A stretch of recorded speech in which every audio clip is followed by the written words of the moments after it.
One doctor made a pledge to rid the world of pain and suffering. But even the most ingenious mortal medicine could not stay the tide of disease. And after working tirelessly for many years, even his dearest loved ones fell sick and bade their final farewell. Legends told of an herb lord in Chenyu Vale who could cure any illness known to mankind. The doctor sought the herb lord, but found only a white snake, its breathing weak and its power all but spent. Sign this contract and let our lives be joined. Then I will impart to you the secret art of healing. But be warned, this art will harm your own health. With means beyond human ken, the doctor could now reverse the process of death. And yet, the time still came to say goodbye. Only now, the one departing was the doctor, his life force spent. His final act in life was to pass on the contract to his final patient, his favorite disciple. The disciple chose to dedicate their life to saving the lives of others. And generation upon generation followed in these footsteps.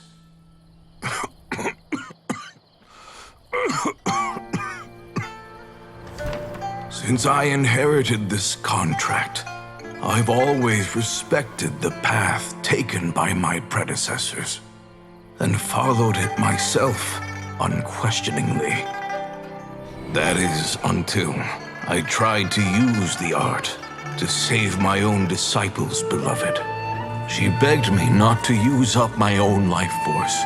She said that this art is a poisoned chalice, an evil and unnatural practice. She did not wish to sacrifice one life for the sake of another, when both were lives she treasured. Only then did it occur to me. Did I not suffer when my master passed away, just as patients' families do at their loved one's deathbed? Are not the lives cut short by this contract just as worthy of saving as any patient's? What is this contract to us? Medicine or poison? Alas, I no longer have enough time left to find the answer. I entrust to your care both Changsheng and this final question. May you find a remedy for this conundrum, which has ailed us so. Time and again, no matter how much I try to warn them or balance their chi, I can never save them. And you? What's your answer? If I abandoned the contract and left you without a host, what would happen? I suppose I'd spend my final moments taking a nice nap on Mount Yaojun. Then I'd be reunited with my old friends and your predecessors. Then it's decided. If there's a life in front of me that deserves to be saved, why shouldn't I do everything within my power to save it? Once again, it's the same answer. So be it. Close your eyes. Who knows how many more people will take on this contract? None. This contract will end with me. My contract has strict requirements on the host's natural temperament. All my hosts have been most pure of heart.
But when one with an altruistic nature gains access to this art, they are more seduced than the average person by the miracle of overturning the laws of life and death. Though they know better than anyone else the fate that awaits them, when faced with the sorrows of humanity and the pain of losing their nearest and dearest, they cannot help but reach beyond. They are like moths that throw themselves into the flame, seeking a glimmer of hope in a dark world filled. So, bye, Hugh. I suppose that would make me a moth that yearns for the light, but doesn't want to be burned to a crisp. Changsheng's art can transfer pain and suffering between people, but it cannot reduce the total amount of pain in the world. It's just like we witnessed.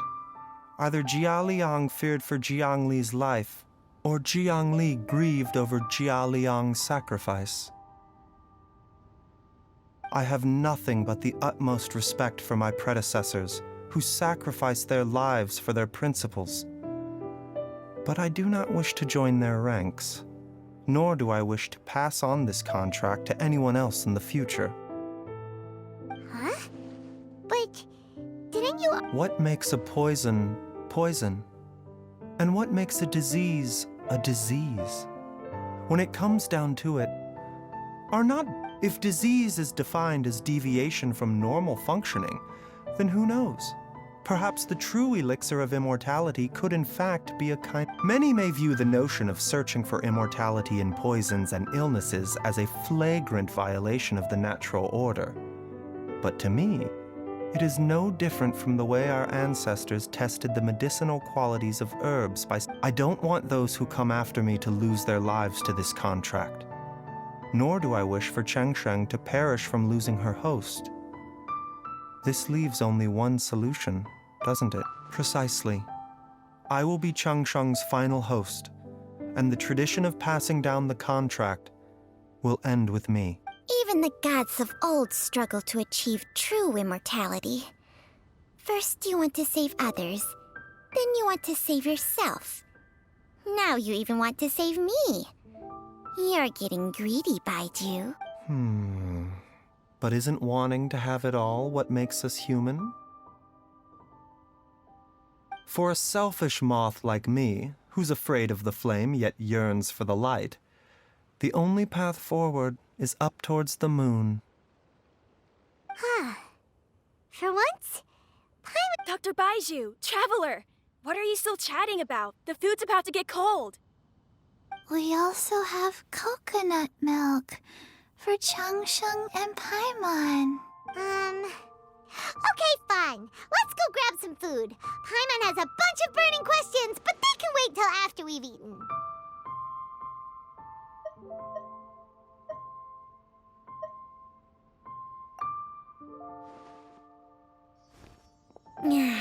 I do envy Paimon sometimes. Eating her fill is enough to satisfy her body and mind.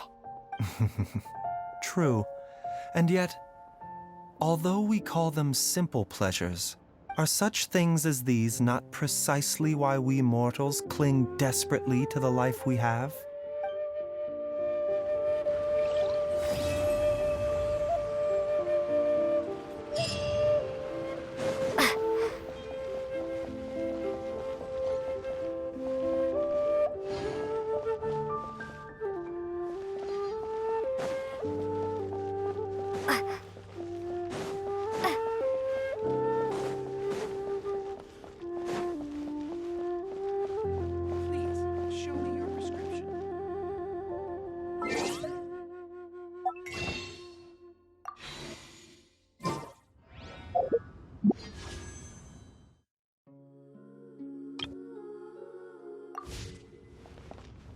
Yeah.